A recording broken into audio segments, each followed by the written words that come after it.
Hey guys, just getting Andrea in here. Get going in a second. This is so exciting. There she is. Make sure my sound is on. There we go. All right. Welcome to our chat. Yay! Hi. Hi, can you hear me okay? I can hear you. Can you hear me? Yes. Oh my God, it's working. I was so nervous. Okay, is this me or distracting? I'm good. Oh, okay. All right, that's fine. Hi. How's it going? Good. Oh, I can hear you better now. Okay, that's good. I turned up the volume.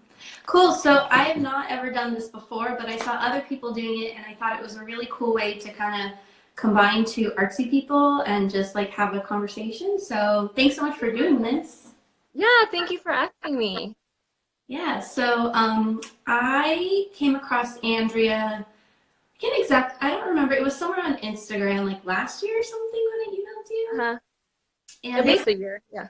yeah, and so basically I had started trying to sell my fabrics to more interior designers, and I was trying to come up with some like swatch kits, and for the life of me, I could not figure out how to like put the swatch kit together without like spending $1 jillion and like so much time, and I couldn't figure it out, and I saw that she was doing it, and so I was like, I wonder if she would talk to me about this, and so I was like, hi. And I was like just waiting for her to just be like, what? No, I'm not going to tell you how I'm doing this. But she was so nice and awesome. And then we kind of kept talking about art stuff and collaborating on things. So I just figured she'd be a great person to bring on. And we're going in kind of two different directions anyway. So it's not like we're competing. Yeah. But even if we were, I mean, there are designers I talk to that we are in the same showrooms and we still talk to each other and say, hey, how are you doing? And, you know, have you come across this? And I think it's a big, wonderful female-led design world, and I'm just happy to be a part of it. Yeah. Yeah, so I love what you're doing. Do you want to introduce yourself to people who are at least on my side, and don't know who you are? Yeah. So my name is Andrea Whalen. I own Virginia Kraft Textiles, which we launched in sort of established in 2013, then we relaunched in 2015. But I really got started in 2008 with Spoonflower. But Virginia Kraft right now, Virginia Kraft was my grandmother, my maternal grandmother, and she was the most amazing human. And I always knew when I started the business that I wanted it to have a component of giving back in some way, because it's hard for me to even talk about her. She passed about 15 years ago. It's hard for me to talk about her now without getting teary. But she really influenced me, and I knew if there was anything that was going to have her name on it, we had to also give back in some way. So yeah, I couldn't imagine anything better to name it than after her. Perfect. And so what is it that you are selling and things and designing? When I started, so 2000, I heard of Spoonflower, this randomly, you know, in blogs. Oh, you're freezing up a little bit. Can you hear me okay? Yeah. Okay. And actually, I'll backtrack a little bit. I was pregnant with my second in 2007, and I was on bed rest. And the only thing I had for entertainment was blogs. And I love design blogs, and Design Sponge had sort of been around for maybe a year or something at that point. And they featured someone who was a textile designer. And I immediately thought, whoa, that's a job. Like, I just never thought about it before. And something just really struck my heart. And I just thought, I need to figure out how to do that. It had never been in my imagination before that. I've always been artistic. Mm-hmm. I could draw and things like that, but I was always on the college prep track for school and things, and I wasn't in college. I had been married for 5 years at that point, and it just struck me as just something really awesome, and oh my God, somebody gets paid to do that. Right? How do I do that? yeah, and so I just set out to figure out, how do I do that? Do I go back to school? Do I learn it on my own?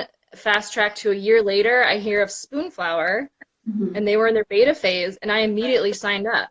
For that whole year, I had just been filling notebook after notebook of just designs and drawings, not having any idea at all how I was going to make this happen. I thought, well, I'll maybe go back to school, and Ohio State had been offering a textile program, and I thought that's what I would do.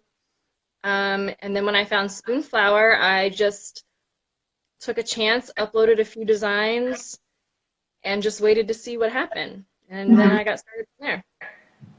Okay, did you have any luck on Spoonflower?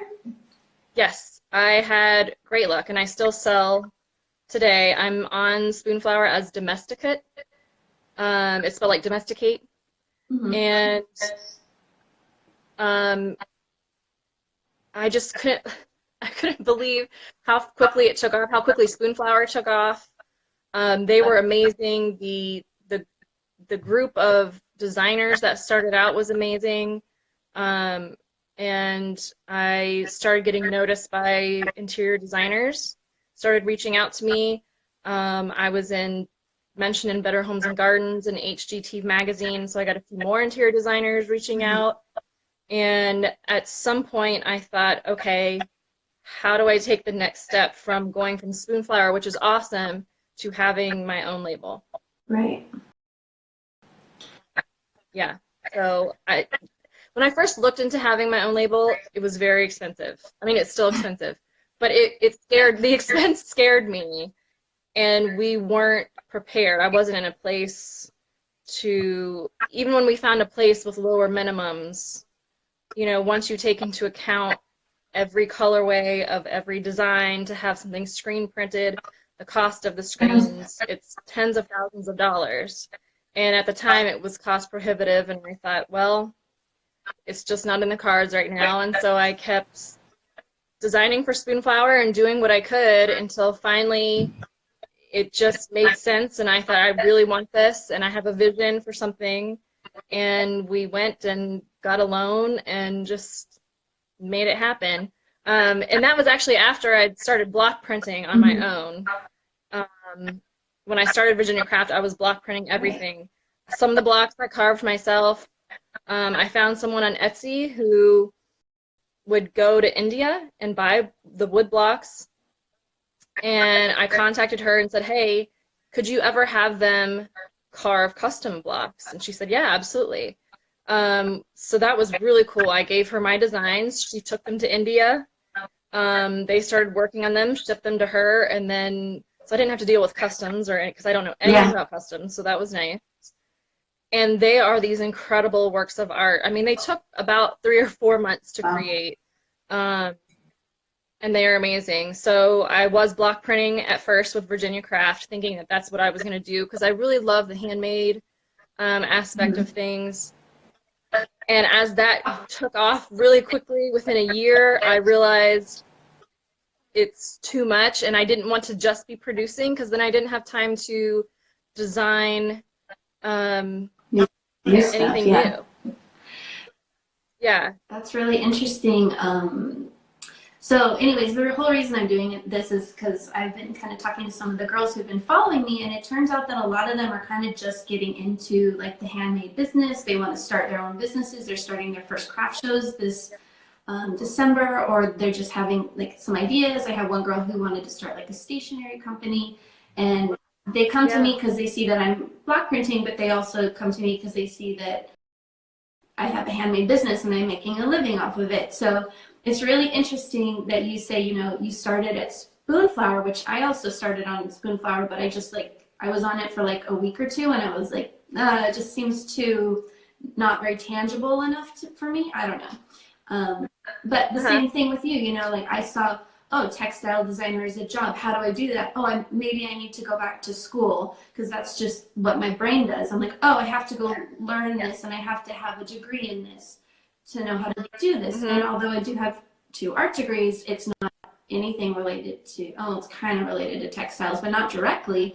So I was just trying to figure out how to do it on my own. And then you were talking about how when you started, you were doing spoon flower, and then people started contacting you, and then you saw that there was this huge like commitment, like financially, that you would have to make, and you know, you didn't have to do it right away. You could still have progress without doing like giving that Yeah. huge commitment, which I've always avoided that. I never want to like put out a huge amount of money. I'm always trying to figure out how to like bring more in rather than like, you know, go get a loan or something. That's just how I work. But you can definitely like make progress, even though it's, you know, small progress, and then build from there. Absolutely. I mean, if I started in 2008, I didn't start block printing until 2013, and I'd had great success with spoon flower, um, and was making probably the equivalent of a part-time job, you know, a year. So I was actually doing really well. My husband has a full-time job. Thankfully, I wasn't just supporting myself or my family on that. That would have been hard. But it was nice. It was just validation to know that okay, we've got something here. Um, but it also hit a very different demographic. Spoonflower is very the DIY, HGTV, quilter, crafter crowd, and that is awesome. And I still absolutely love that. And but I just had visions of something different, something handmade, something that was very uniquely me, that I wanted to start infusing into fabrics. And that still took a while to get to that point where I really thought, okay, I'm just going to take this big leap because I have these ideas and I really think they're going to work. And I just took a chance. And we are still paying on that loan, by the way. It's still a work in progress. But I'm so glad I did because we're doing Yeah, well. that's Yeah. great. Yeah, you look like you're doing well. Cool. So I had I put out some, you know, I put out like a feeler to some of like my followers, and one of the girls had a couple of questions for you. Um, so I Yeah. know that this girl, she was interested in, she's doing block printing right now. She wants to start a handmade business so she can like stay home and spend more time with her kids, and just, Mhm. you're probably like related to that too. But Yes. I think Yeah. she was having a really hard time with judgment and with like what other people thought about her and like her artwork, and just, and I know like, I don't know if you felt this at the beginning, but just like when you're starting doing art, as with anything, but I think especially art, it's really hard to put something out there and not feel like everyone's going to judge you. And it's like, I see this when I teach my classes too. It's the first thing people say when they come in the door. They say, okay, just so you know, I'm not a really good artist. I just like draw for fun, like, because they think I'm going to judge them or something. I don't know. So did you ever like how did you have that fear, and did you have to overcome it, or? Um, yeah, I mean, I think anyone has that fear to an extent. And I certainly, comparison is hard. I'll compare myself to other designers out there that are doing things that I think, oh my gosh, could I ever create something like that or draw it? And I just have to remind myself that I have my own aesthetic and my own path. Um, I think honestly, you you just have to follow your own intuition. If something is telling you that you have something, that this is something you should be pursuing, then just go do it, and you'll find your people. Put yourself out there on Instagram. I know it's scary, and not everyone's gonna like what you do. Well, then you don't need those Yeah, people. You're gonna find, yeah, you're gonna find the people who appreciate what you do, who love what you do. Um, and it might take time, but just keep putting yourself out there. Just keep making work. And I also think there's a divide between sometimes what we can execute and what our vision is, and I know that's frustrating. So if it's something like that, I've heard continually, just keep making the work. Just keep making it every day. You're going to make stuff that's total oh my God. crap, and it's okay. Yes. I have made designs that are totally crap. I mean, when I first started drawing stuff, I look back and I laugh. I'm like, this is hideous. Like, no one would buy this. And it's fine. It's okay, because eventually I got to the point where I understood myself better and I could execute things better. So just keep going, and just you can't Can't be listen self-conscious. to everybody else. If it's making you happy and bringing you joy, just keep Yeah, doing it. that's exactly basically what I told her. I was like, you just have to start. She was like, oh, that's really good advice. So I was like, yeah. And then I started sharing more like my crap drawings like on my Instagram lately, and they're like, oh, this is inspiring because they're like, oh, she puts up crap too. Yeah. Oh, I've got notebooks filled with crap. Yeah, absolutely. Just keep going. Yeah, definitely. So when you started your business, it sounded like you just kind of like jumped in. Did you have any previous business experience or anything like that? None. None. And I still don't have a head for business. I have an intuition because I like to shop and I know what I like to shop for. I know what I want my home to look like. So I just follow those things. I hate business. I hate trying to sell myself. It still is very uncomfortable. I'm getting better at least saying, "Hi, I'm Andrea. I'm a fabric designer." I couldn't even say those words for a really long time. I felt like an Mm-hmm. imposter. I felt like someone's going to point and be like, no, you're not. You didn't get a degree in textile design or art design or whatever it is. So what was your original question? I lost my train of Oh, thought. I asked if you had any previous business experience. Oh, the business. Yeah, sorry. No. And see, this is why. No, no, my brain is too scattered. It is filled with creative ideas. Now, the beginning, I just had to do it because it was just me. And I just had to put my big girl pants on and learn about taxes and tax exemption for interior designers. And it was tons and tons of research, scouring the internet, learning about best practices, all those things that make my eyes roll back in my head and I hate, but you just have to do it. I also think if you can reach out to someone or pay someone for services that you just can't do, whether it's an accountant or hiring an intern to help you with samples, whatever that is, do that. But I mean, it was me for years. I will say just recently, in the past year, my husband, who is an amazing guy, he has his own full-time job, but he'd been asking for forever if he could help. And I kept saying, no, no, no, I like got I this. got this. You got your own job. And I mean, he would always give me advice with, money help and definitely with tech help. Um, and finally I was like, you know what? Fine. This is after I cut over 3,000 samples for a launch. I was exhausted and losing my mind a little bit. And I was like, yes, yes, I need help. And I had hired people before, friends and whatnot, to help me with things. But he seriously wanted to jump in and help. And I thought, you don't know anything about this world that I've learned. And I thought, you know what? This is not freaking rocket science. He'll get it. It's fine. And he's intelligent and he got it. And our business has tripled this year. And I honestly think it's because I was willing to let go and be like, okay, I need Yeah. help and he can do this. And he has been absolutely amazing. And I've talked to other fellow designers that wish their husbands would jump in and help them with business stuff too. So, yeah, I wish everyone had a Steve like I had a Steve. He's pretty amazing. Can I borrow your Steve? Yes, he's available for parties. That's so funny, and I've been actually having this conversation for the last 2 days with a bunch of my girlfriends who also have like some kind of like creative design business. One's a florist, the other one started like a coffee shop, and they're just talking about how burnt out they are all the time. And I've also always worked on my own as well. I've had a couple of interns, but not recently. It was more for doing like shows back in the day, but I'm not doing that stuff anymore.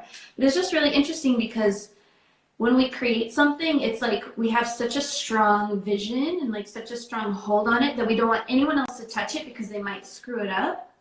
And I know like it's kind of a control thing. I know for me it definitely is. Like I like things. That's why I started my own business, because I didn't want to work for interior designers, even though I kind of work sometimes with interior designers.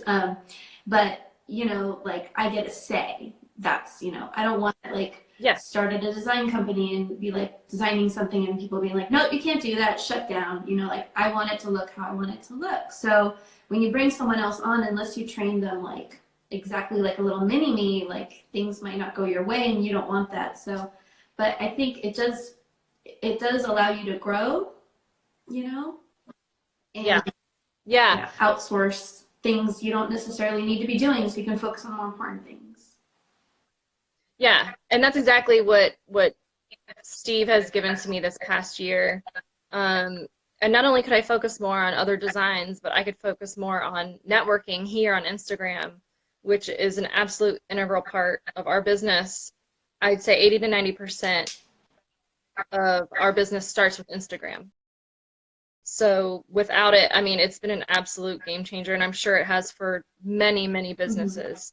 Um, and I implore anyone who's wanting to get started. I tell anyone who asks me, you know, I kind of want to get started on Instagram and I'm selling some things. I'm like, yes, get on Instagram, start following people, start commenting on their stuff, start finding your crowd, your group, and take really good pictures, the best pictures you can take, put those up there and just start.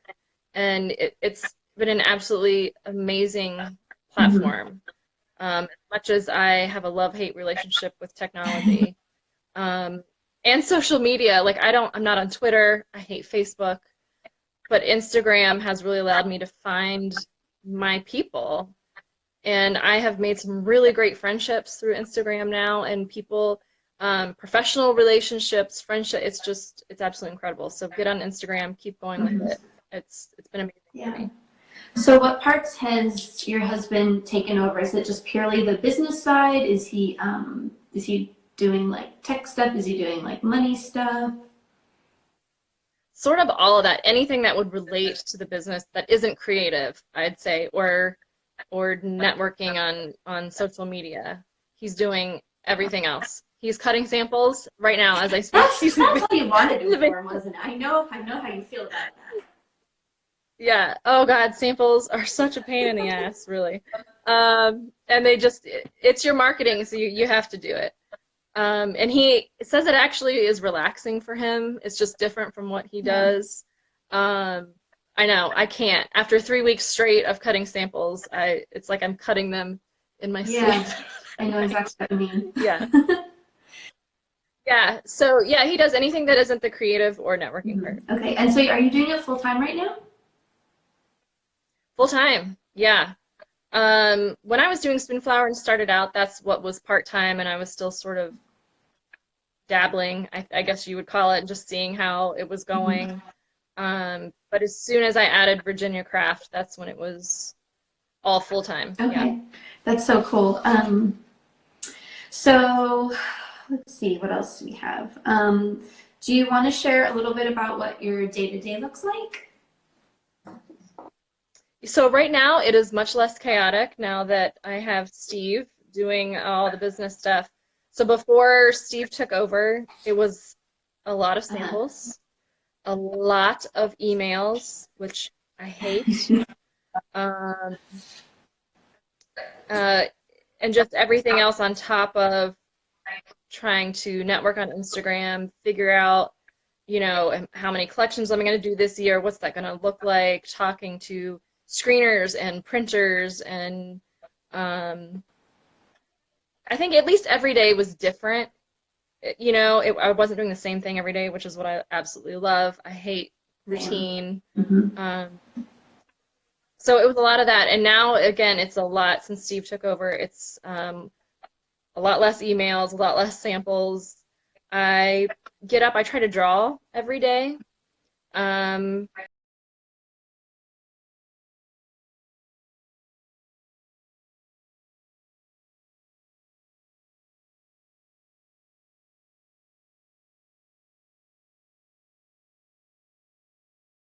Keep drawing every day. I think it is such an important thing. If you follow someone like Rebecca Atwood, I don't know if anyone knows Rebecca Atwood, she's incredible. She paints and she'll post, it might even just be like, you know, tiny brush strokes or whatever, and you never know what can turn into a pattern.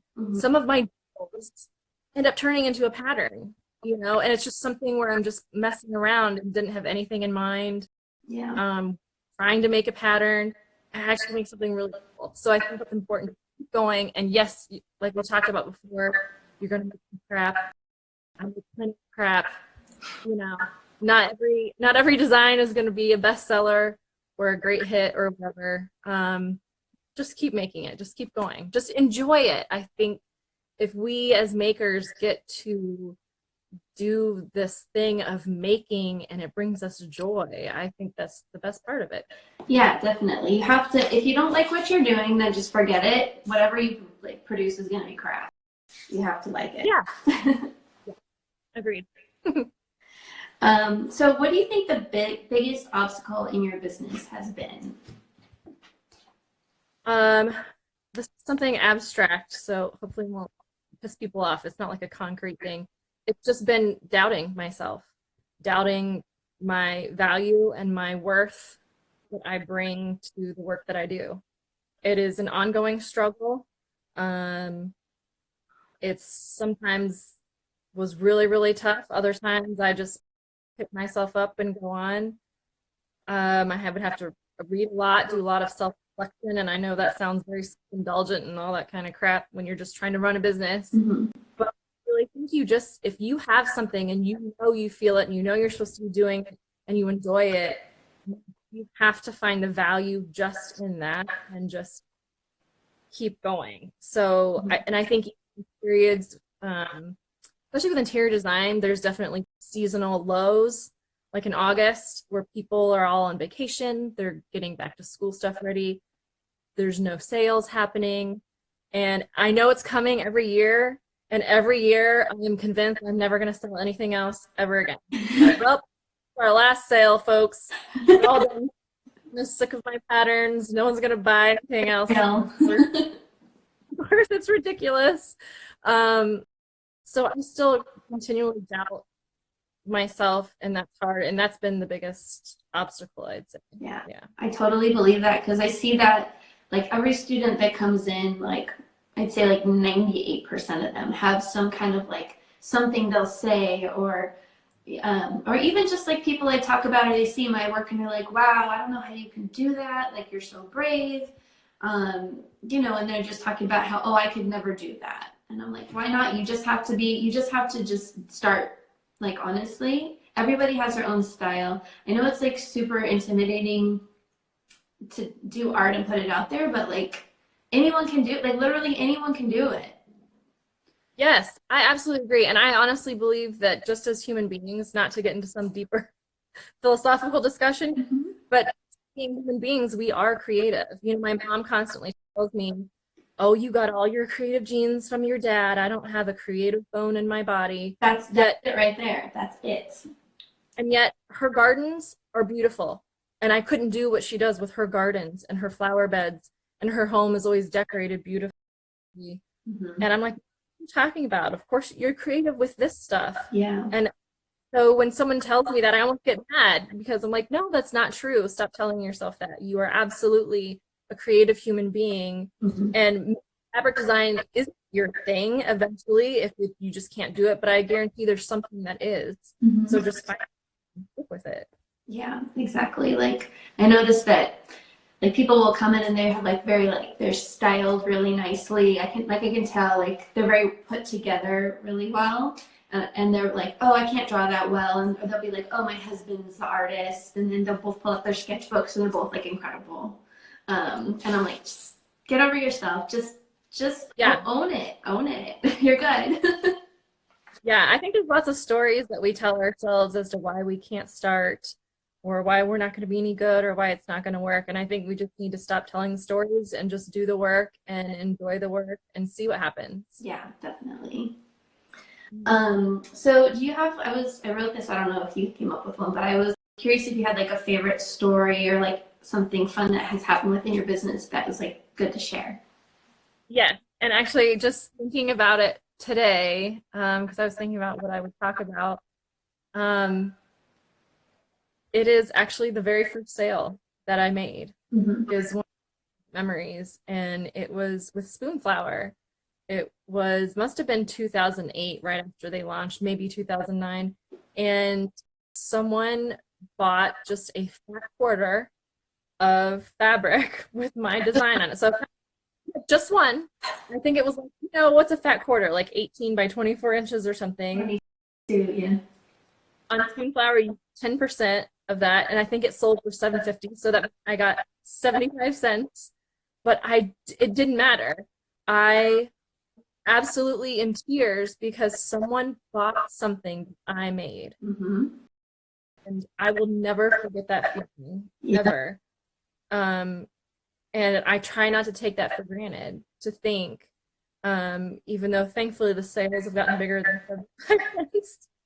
But I just try not to take that for granted and think that someone is valuing something that I created. And not only that, then I get to reach out and talk to those people. And I love that part of it too, because I want them to know how much I appreciate it, how much I appreciate being part of their spaces or their lives in some way, because for me, that's really what it's about. Mm-hmm. So that was just that validation that I think we all are looking for of, yes, my work is worth something to someone, even if it's just one person for 75 cents, Yeah.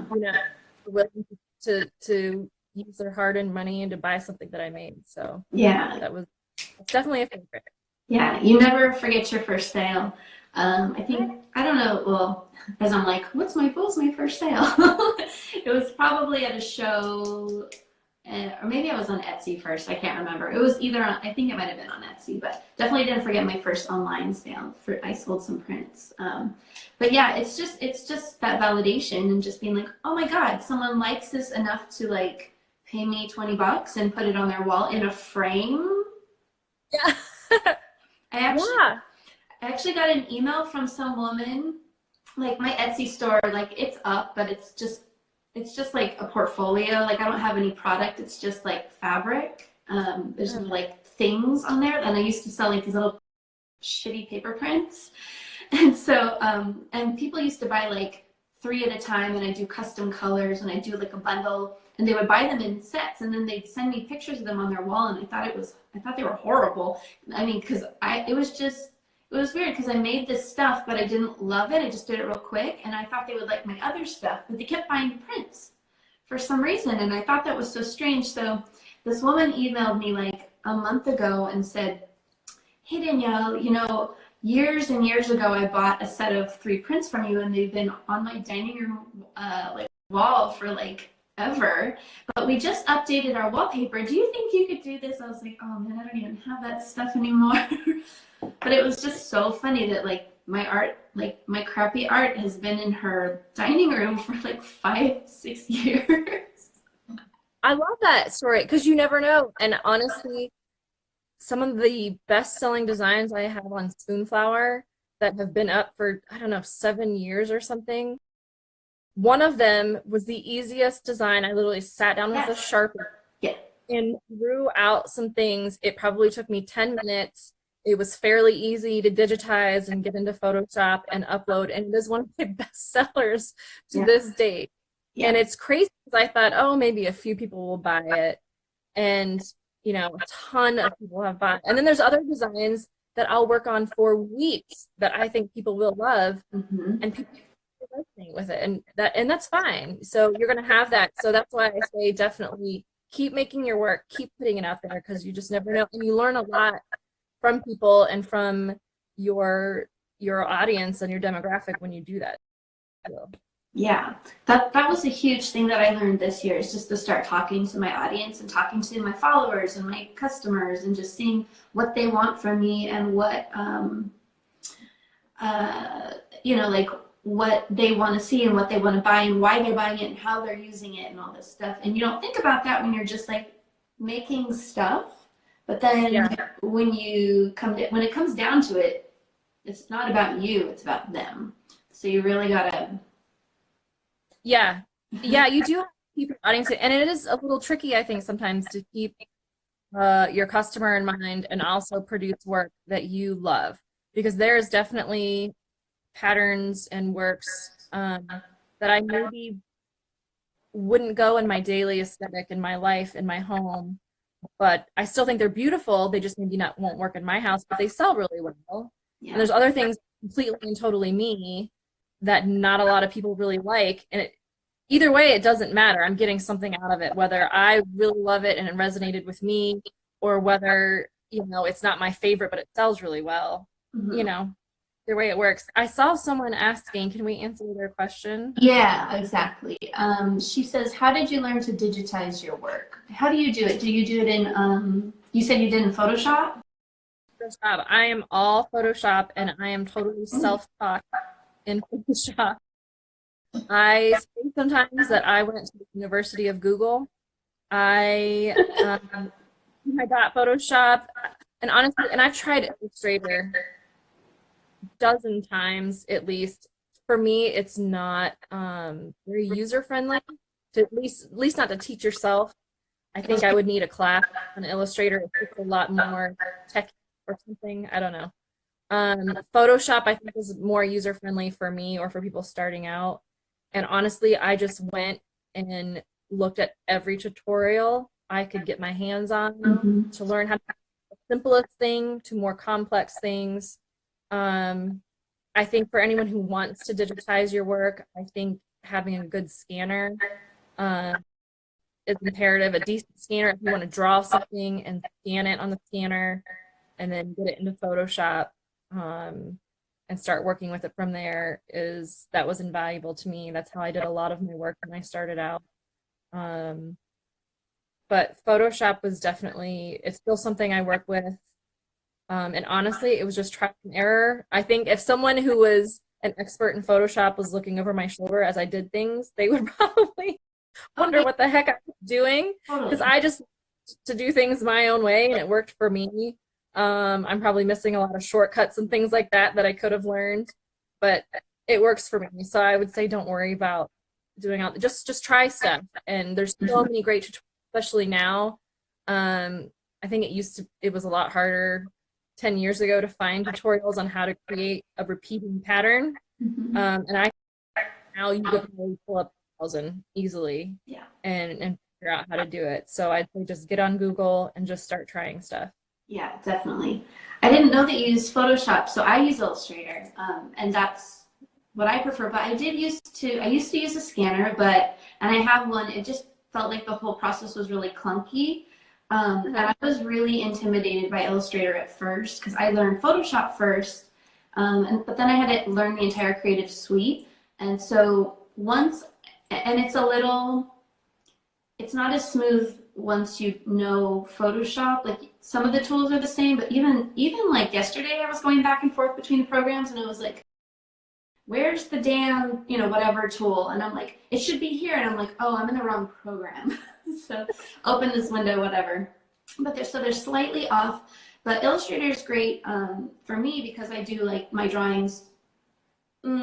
Well, the game changer for me was the image trace button. So what I do is I sketch and then I darken it and then I take a picture of it, just like a crappy like overhead photo with my phone, and I just email it to myself real quick.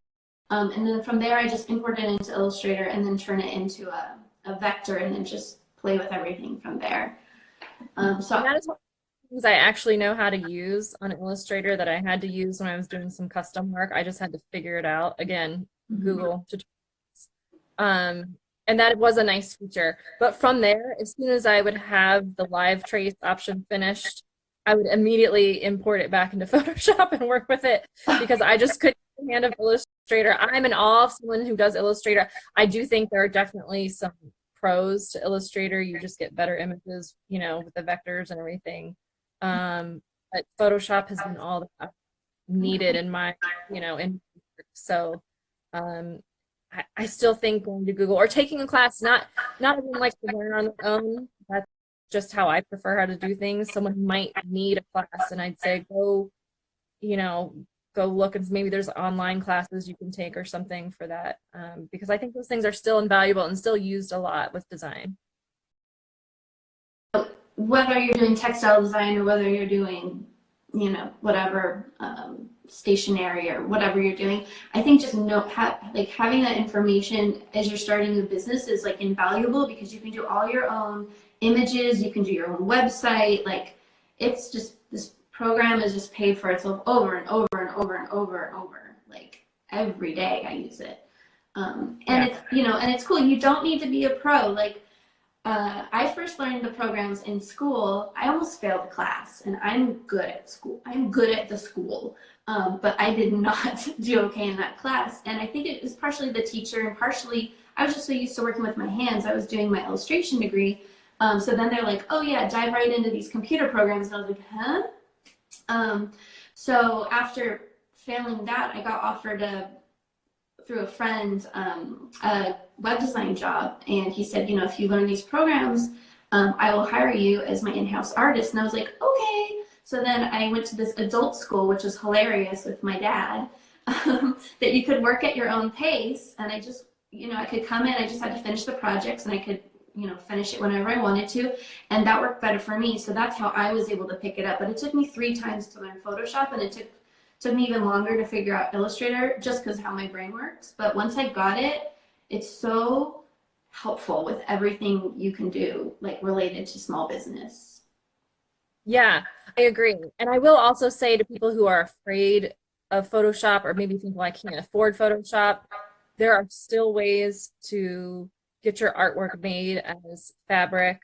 If you look at a designer like SKL, um, started just with paintings, and then it with Spoonflower, even if you just have a say a painting and you go to Spoonflower and you upload just the image, you can take a picture of the painting, Mm-hmm. upload to Spoonflower and use a mirror repeat, and get a pattern out of it. And so you don't need Photoshop. You can just draw something, and there's ways to make a repeating pattern out of just drawing on paper, cutting it in 4 pieces and rearranging it, Mm-hmm. and have a repeating pattern that you can scan and upload like that.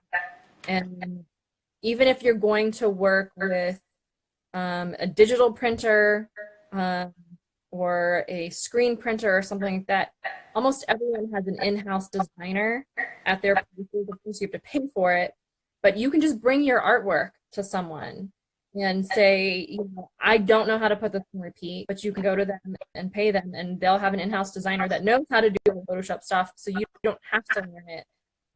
You just have to pay for it. So it just, you know, it just depends. So someone who's afraid of the technology of that, there are people out there you can pay to do it for you. Absolutely. There's so many hacks if you want to get your artwork made. And then sometimes some of those hacks turn into your process, which makes you super unique, you know? Because Yeah. everybody does different, you know, like you use Photoshop, and then you sometimes import to Illustrator and then move it back to Photoshop, where I would never do that. I just go straight to Illustrator. You know, and I never used to sketch. That's a new thing. Like I used to just design directly into the computer. But that affected how my final outcomes would look, you know? So, Yeah. And for some of my prints, I block printed. So I would take the blocks that I had made in India that I had drawn and I had made, and I would block print a small area, maybe 2 feet by 3 feet, on a piece of fabric. Um, Sent that actual print of the fabric to the screen printer. They scanned it and were able to, you know, repeat it and make a screen out of it. And so it still had the integrity of like the block printing process. It had the little omits and things like that in there. And I didn't have to do any of it. Even though I knew how to do it, I didn't want to do it anymore. I was yeah. like, nope, I'm sending you the block print. You know how to do it. Just make the screen out of it. Yeah, I'm going to outsource this. And Yeah. so doesn't need to know Photoshop or Illustrator to, you know, make, if you're more artistic instead of technical and you just need to make the block or the print or the painting or whatever it is, there are people that are out there that can help you get it into and get it on fabric. It's really amazing. Yeah. Yeah.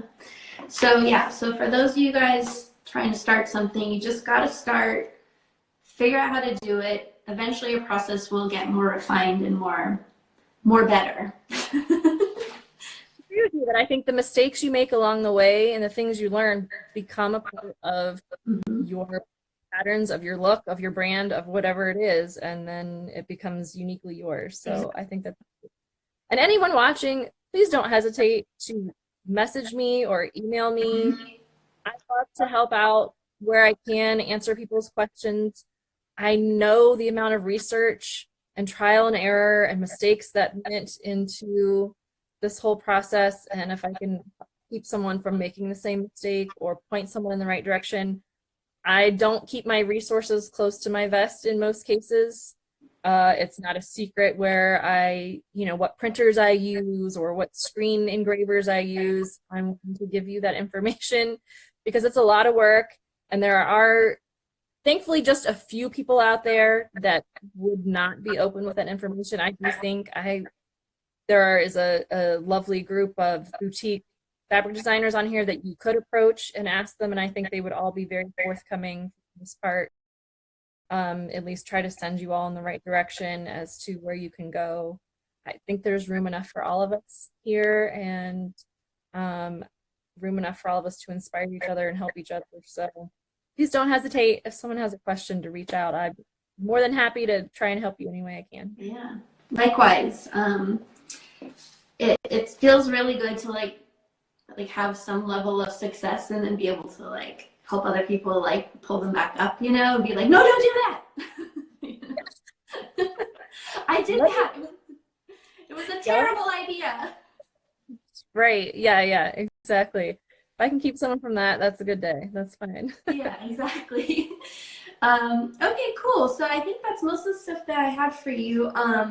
If you had anything else to share with our hopeful soon-to-be entrepreneurs, did you have any advice that you'd like to give them? I think the best thing you could do, again, this is an abstract sort of answer,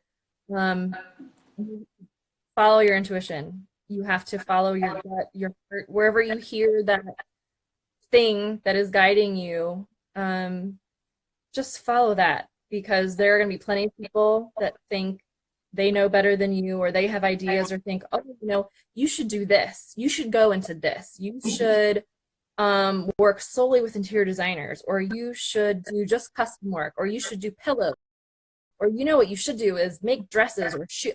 Everyone's going to have an opinion. Everyone has an opinion. I know from experience that when I have listened to people, namely maybe my family, that were well-intentioned at the time, if it wasn't something that came from my gut, it just didn't work out, and it was a lot of work and a lot of effort, and I generally didn't make money and lost money, and it was just a hassle. So just listen to your gut. Mm-hmm. And the other big thing for me when I just started with Virginia Kraft was setting intentions instead of goals. Goals are important, and I know people can be very goal-oriented, and because goals are very concrete, right? Like, I want to be in House Beautiful, or I want to work with this designer, whatever it might be. And I think those things are okay, but I think there is more reward in setting intentions, because I think they're a little more open-ended, and I think it's something you can keep coming back to guide you.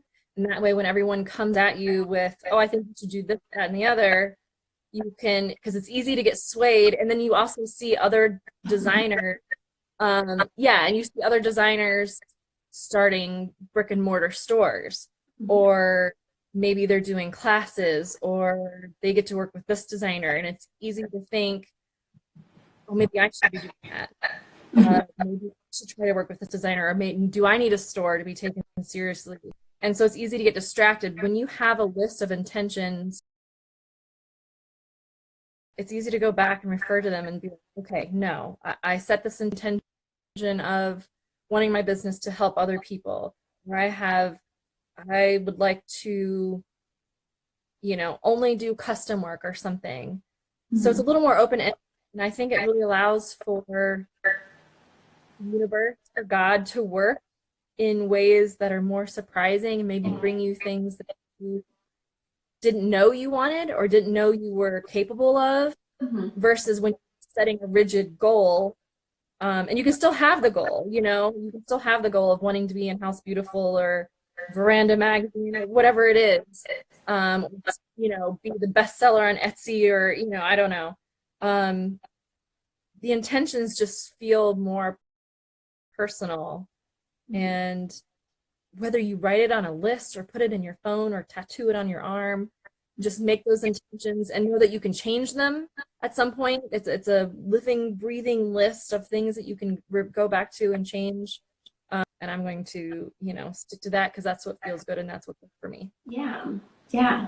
No, I think that's a really good point. When you start something, everyone has an opinion, and you really need to stick to your guns. And also think about who you're marketing to. Like, so I actually have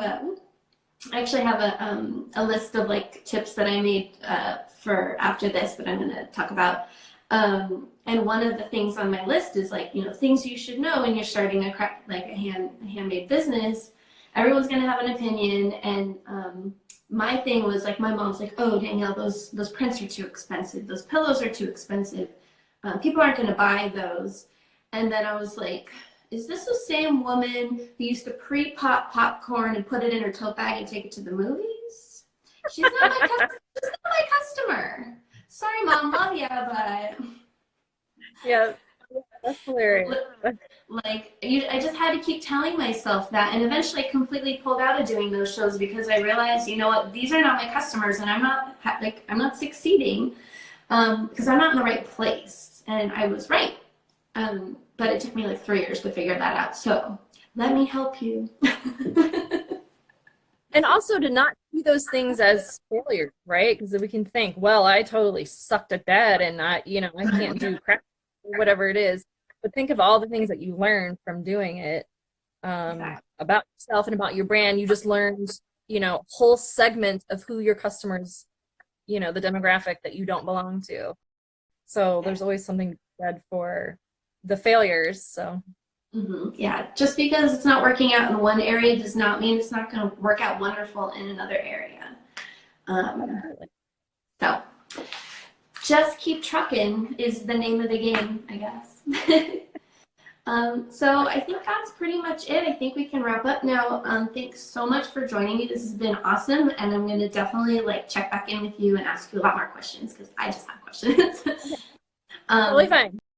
And so for those of you guys watching, definitely feel free to reach out to either one of us. Our handles are obviously on here. I'm at Recovery and she's at Virginia Kraft. Thanks for joining Virginia Kraft Textiles. And later on, I'm gonna post a link to, I made a download of some tips that I had if you're interested in starting a handmade business, and that will be available on my Instagram and my Facebook page at The Recovery. So I think that's all. Awesome. Thank you, Danielle. I appreciate it. Yeah, thanks for joining. All right, bye guys. Bye.